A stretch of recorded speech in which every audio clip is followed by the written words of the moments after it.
करगिल विजय के कल 25 साल पूरे हो रहे हैं और इस मौके पर देश भर में कई जगहों पर कार्यक्रम आयोजित किए जाएंगे। इसको लेकर जोर शोर से तैयारियां भी चल रही हैं और करगिल में भारतीय सेनाओं के वीर जवानों ने शौर्य और पराक्रम का परिचय देते हुए पाकिस्तानी घुसपैठियों को धूल चटा दी थी।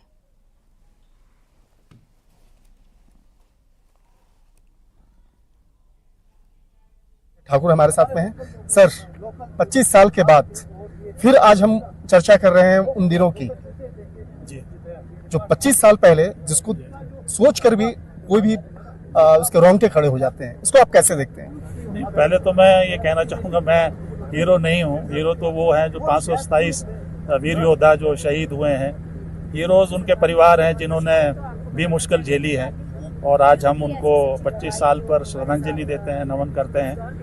जहाँ तक लड़ाई की बात है, यहाँ आने पर ऐसा लगता है कि वो जो पुरानी यादें हैं वो फिर ताज़ा हो गई और उन परिवारों से जिन्होंने खोया है उनसे मिलके, उनके बच्चे आज बड़े हो गए हैं। हमारे साथ जो लड़ाई में लोग रहे हैं आज वो इस कार्यक्रम में शामिल हैं। लेकिन मेरी यूनिट ने जो द्रास में जो दो महत्वपूर्ण सामरिक दृष्टि से थी, चाहे वो तोलोलिंग हो चाहे टाइगर हिल हो, उस पर विजय पताका फहराया है। ये दोनों लड़ाइयाँ बहुत भिन्न थी।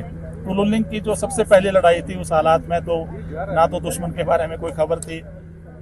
मैं सबसे पहले दिखाना चाहूंगा जो आप जहां से लड़ाई स्टार्ट हुई उसको आप पहले बताएं, उसके एक्सप्लेन करें कहां से स्टार्ट हुआ। देखिए, सबसे ऊंची चोटी अगर आपको दिख रही हो 5140 है। जिसके बाद हम्प का इलाका आपको आता है, फ्लैट सा एरिया, और उसके बाद दो नुकीली चोटियां आपको दिखती हैं। ये तोलोलिंग और .4590 है और ये नीचे के जो है द्रास की तरफ इस तरह से आता है। तो ये सबसे मुश्किल लड़ाई थी जो कि सबसे नजदीक इस नेशनल हाईवे को बाधित किया हुआ था और इस लड़ाई के लिए 24 दिन लग गए।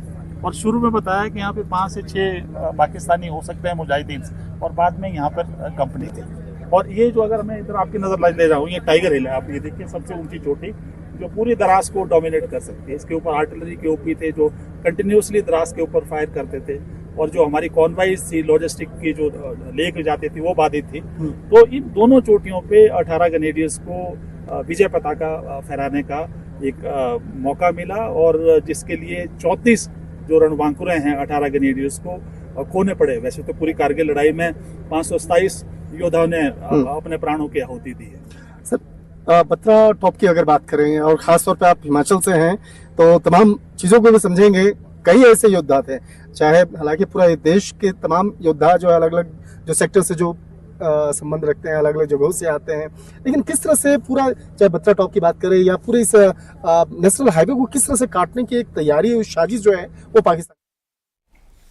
ब्रेक के बाद एक बार फिर से आपका स्वागत है। चलिए खबरों में आगे बढ़ते हैं। सहारनपुर में एक कार्यक्रम में पहुंची साध्वी प्राची ने कावड़ मार्ग पर दुकानों में नेम प्लेट लगाने को लेकर कहा कि अपना असली नाम लिखने में आपत्ति क्यों है, जिसको परेशानी है वो लोग हिंदू धर्म अपना लें।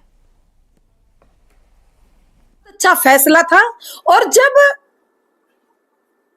हिंदू नाम रखने से उनके ढाबे, उनके बिजनेस चल रहे हैं, तो मैं समझती हूं वो हिंदू धर्म ही अपना ले। इसमें दिक्कत क्या है? अपनी पहचान क्यों छुपा रहे हो? अपना ओरिजिनल नाम अपने ढाबे का क्यों नहीं रख रहे हो? तो इसका मतलब मिलाड दाल में कुछ काला है। देखिए, मैं कोर्ट के मिलाड से एक बात पूछना चाहती हूँ। मैं बेहद आहत हूं। मैं बता नहीं सकती कितना आहत हूं। मैं एक बात मिलाड से पूछना चाहती हूं, मक्का मदीना के अंदर मेरे हिंदू भाइयों की जरा चाय की स्टॉल खुलवा देना। मेरे समाज में भी तो गरीबी है भाई। आखिर क्या मिलाड उन्हीं को संरक्षण देगा जो अपनी पहचान छुपा करके हिंदुस्तान के अंदर बवाल मचा देते, उत्पात मचाते हैं? तो क्या मिलाड इसकी जिम्मेदारी कौन लेगा?